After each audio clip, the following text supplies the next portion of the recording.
Hello, future learners. Welcome back to my channel Exam Titan, your gateway to success.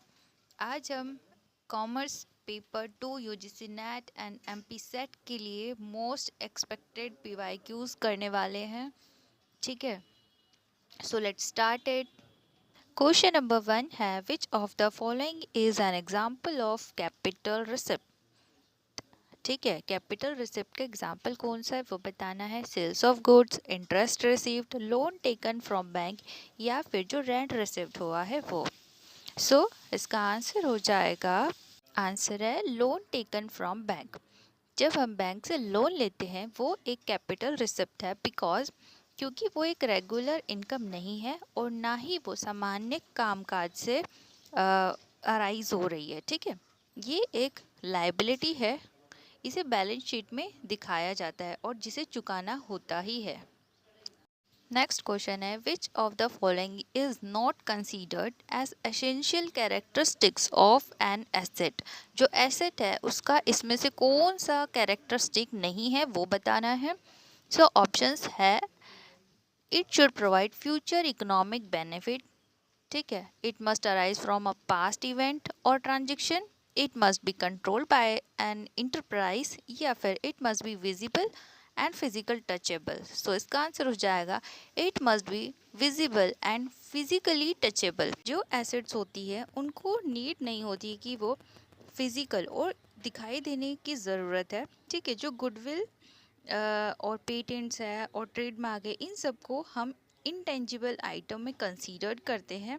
ये assets as long as they provide future economic benefits हमको provide करती हैं and control करती है entity को और arise करते हैं ये सब फ्यूचर इवेंट से.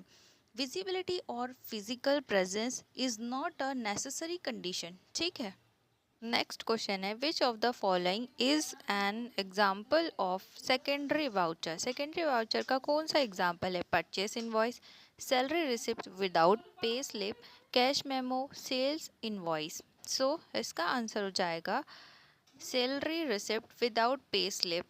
सेकेंडरी वाउचर को कोलेट्रल और सपोर्टिंग वाउचर भी कहते हैं. ये जब बनाया जाता है जब ओरिजिनल और प्राइमरी वाउचर जैसे इनवॉइस है, बिल है, रिसिप्ट है, ये नहीं होते हैं, तब हम सेकेंडरी वाउचर बनाते हैं. In the absence of proper pay slip, ये सेल्फ जनरेटेड और मैनुअली लिखा जाता है सैलरी रिसिप्ट, और इसको हम यूज़ करते हैं सेकेंडरी वाउचर ताकि रिकॉर्ड को मेंटेन किया जा सके. Which of the following statement is true. इनमें से बताना है कि कौन सा स्टेटमेंट ट्रू है. Capital expenditure is incurred to acquire और इम्प्रूव फिक्स्ड एसेट्स, या फिर revenue receipts are shown in the balance sheet, या revenue expenditure is incurred for day to day operations, या फिर capital receipts are non recurring in nature. सो इसका answer हो जाएगा option number A. Only 1, 3 and 4 are correct and second one is false. 1 इसलिए correct है क्योंकि capital expenditure को हम यूज़ करते हैं एक्वायर और इम्प्रूव लॉन्ग टर्म एसेट्स के लिए, जैसे मशीनरी, बिल्डिंग हो गया. ठीक है, स्टेटमेंट नंबर 3 इसलिए करेक्ट है क्योंकि हम रेवेन्यू एक्सपेंडिचर को इंक्लूड करते हैं सैलरीज में, रेंट में and other daily operational expenses में. स्टेटमेंट नंबर 4 इसलिए करेक्ट है क्योंकि कैपिटल रिसिप्ट जैसे सेल ऑफ फिक्स्ड एसेट हो गया, इशू करना शेयर्स को, ये रेगुलर और ओकेजनली होते हैं. ठीक है, अब सेकेंड स्टेटमेंट नंबर 2 इसलिए गलत है क्योंकि रिवेन्यू रिसिप्ट जो है सेल्स और कमीशंस होती है, ये अपीयर होती है प्रॉफिट एंड लॉस अकाउंट में, वो बैलेंस शीट में नहीं शो किया जाता है उनको. ठीक है, नेक्स्ट क्वेश्चन है, what is the due date for payment of the last instalment of advance tax for individual non corporate assessees. 15 सितंबर, 15 जून, 15 दिसंबर, या फिर 15 मार्च. सो इसमें कौन सी डेट पूछी है, लास्ट, तो उसका आंसर हो जाएगा 15 मार्च. ठीक है, एडवांस पेमेंट ऑफ टैक्स को सेक्शन 27 और 278 में डील किया जाता है. इसमें 4 पार्ट्स होते हैं जिसमें 4 पार्ट्स में आपको टैक्स को पे करना होता है. 15 जून को, 15 सितंबर को, 15 दिसंबर को और लास्ट है 15 मार्च को. ठीक है, फिर उस दिन 100% टोटल टैक्स लायबिलिटी पे कर दी जाती है एक एसएससी के द्वारा। आने वाली वीडियोस में हम डिटेल में एडवांस पेमेंट ऑफ टैक्स और इनकम टैक्स को बहुत ही डिटेल में करने वाले हैं, तो आप मेरी सारी वीडियोस देखना ज़रूर। रिसिप्ट्स और पेमेंट्स अकाउंट को किस बेसिस पे रिकॉर्ड किया जाता है? So accrual basis, cash basis, hybrid basis या फिर रियलाइजेशन बेसिस। सो इसका आंसर हो जाएगा कैश बेसिस पे इनको रिकॉर्ड किया जाता है, जिसमें अकाउंटिंग पीरियड के दौरान सभी कैश और बैंक रिसिप्ट्स और पेमेंट्स को रिकॉर्ड किया जाता है, भले ही वे किसी भी पीरियड से रिलेटेड क्यों ना हो। ठीक है, नेक्स्ट क्वेश्चन है, which of the following does not cause a difference between the cash book and the passbook? इनमें से किस वजह से कैश बुक और पासबुक में अंतर नहीं होता है? Interest credit by bank, cheque issued by not presented for payment, bank charges debit by bank, cash sales record only in cash book. So इसका आंसर हो जाएगा cash sales record only in cash book. Cash book sales सिर्फ cash book में record होती है, passbook में नहीं, इसलिए यह बैंक से जुड़ा ट्रांजैक्शन नहीं है, इसलिए इससे दोनों किताबों के बीच अंतर होता है। सिर्फ बैंक से जुड़े ट्रांजैक्शन ही ऐसे अंतर पैदा कर सकते हैं। ठीक है, नेक्स्ट क्वेश्चन है, an auditor make effort to detect mainly following types of fraud. जो ऑडिटर होता है उसका मुख्य कार्य होता है कि फ्रॉड का पता लगाना। ठीक है, अब वो कैसे कैसे फ्रॉड कर सकता है तो वो सब हमें बताना है। Miss appropriation of cash, miss appropriation of goods, या फिर frauds in bank of accounts, या फिर इनमें से सभी। ठीक है, सो इसका आंसर हो जाएगा ऑल ऑफ द अबाव। सारे तरीकों से जो ऑडिटर होता है वो फ्रॉड का पता लगाने की कोशिश करता है। What is the due date for filing income tax ITR for an individual who is not subject to audit? जो व्यक्ति ऑडिट के दायरे में नहीं आता उसको इनकम टैक्स रिटर्न कब उसकी जो लास्ट डेट होती है वो कौन सी होती है? 31 मार्च, 30 सितंबर, 31 जुलाई या फिर 31 दिसंबर।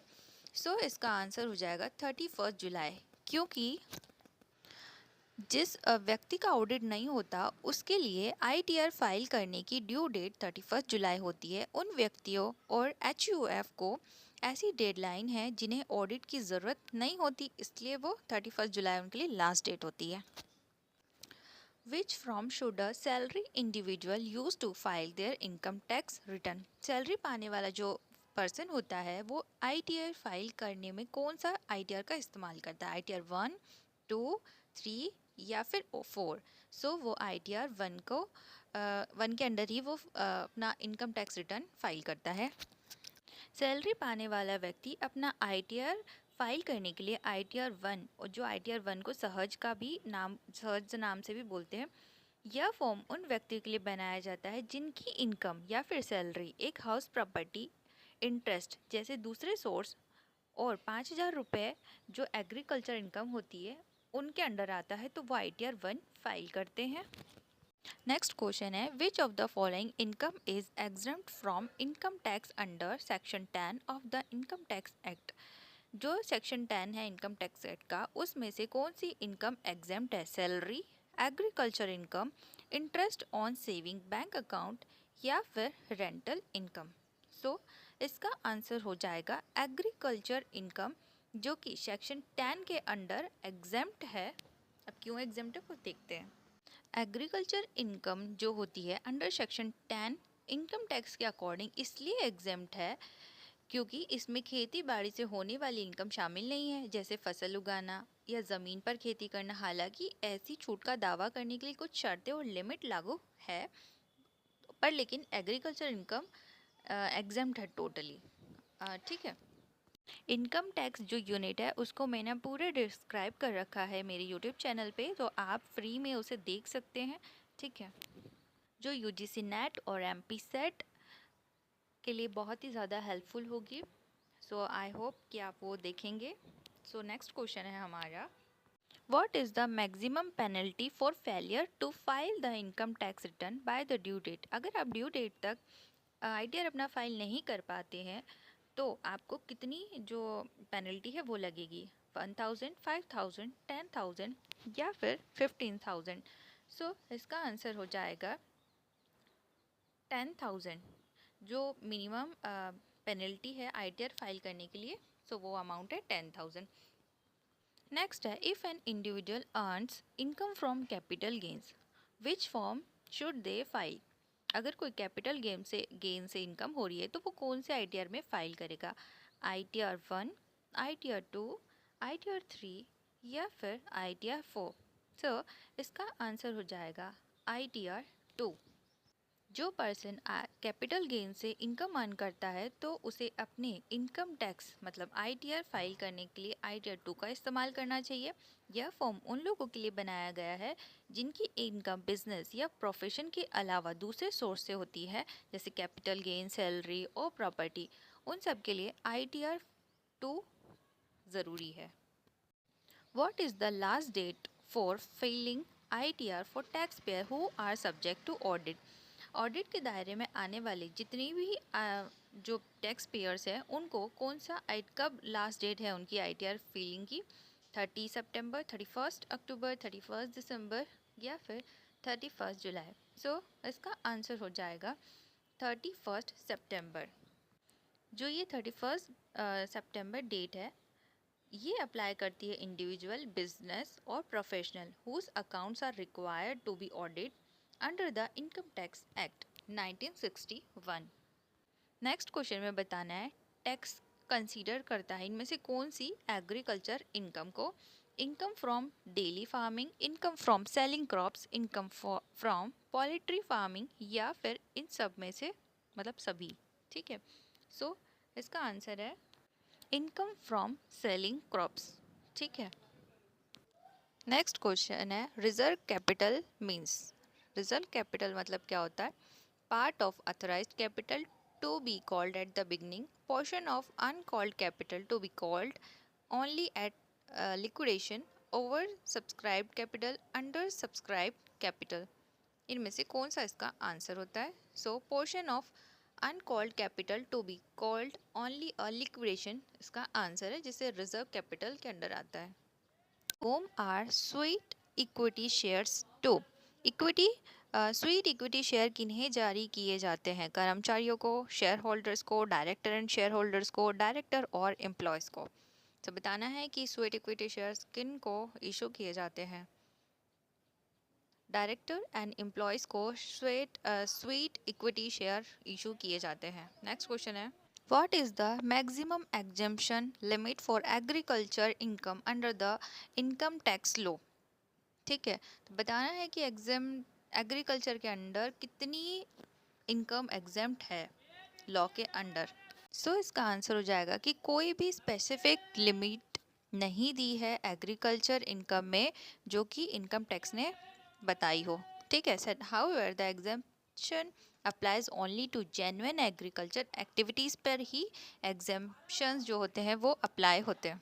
नेक्स्ट क्वेश्चन है द वर्ड जर्नल, जो जर्नल एंट्री का वर्ड है उसका journal is accounting originate from which language, कौन सी लैंग्वेज से लिया गया है, लैटिन, फ्रेंच, ग्रीक, संस्कृत या none of the above. So वो लिया गया है फ्रेंच से। ठीक है, नेक्स्ट क्वेश्चन है method is most commonly use to calculate the economic order quantity. कौन सी मेथड इसमें से यूज की जाती है इकोनॉमिक ऑर्डर क्वांटिटी के लिए। सो इसका आंसर है square root of 2ds divided by h। The economic order quantity का जो फॉर्मूला है 2ds divided by h, where d का मतलब होता है डिमांड, s मतलब ऑर्डरिंग कॉस्ट एंड h मतलब होता है होल्डिंग कॉस्ट। ठीक, नेक्स्ट क्वेश्चन है what is the primary function of safety stock. Safety stock का मेन फंक्शन क्या होता है, मेन पर्पस क्या होता है, डिमांड में उतार चढ़ाव को मैनेज करना या रिड्यूस करना द रीऑर्डर पॉइंट को या फिर इंक्रीज करना स्टॉक लेवल को या प्रिवेंट करना स्टॉक्स को out in case of supply delay, मतलब सप्लाई में देरी होने पर स्टॉक खत्म होने से रोकना। सो इसका आंसर हो जाएगा to prevent stock out in case of supply deals. Safety stock is a keeped as a buffer to prevent stock out in case of unexpected delays in supply और इंक्रीज इन डिमांड।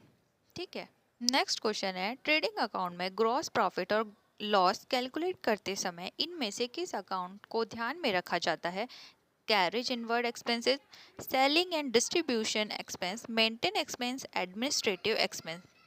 कौन सा इसका answer होगा? Answer हो जाएगा carriage inward expenses. I hope guys आज का session आप लोग को पसंद आया होगा। और एमसीक्यूज़ के लिए आप मेरे चैनल को सब्सक्राइब कर सकते हैं, और किस टॉपिक पे चाहिए आपको एमसीक्यूज़ तो मुझे कमेंट सेक्शन में भी बता सकते हैं। Okay, thank you for watching it and subscribe to my channel exam titan your gateway to success. मिलते हैं नेक्स्ट वीडियो में किसी न्यू टॉपिक के साथ। Okay, bye.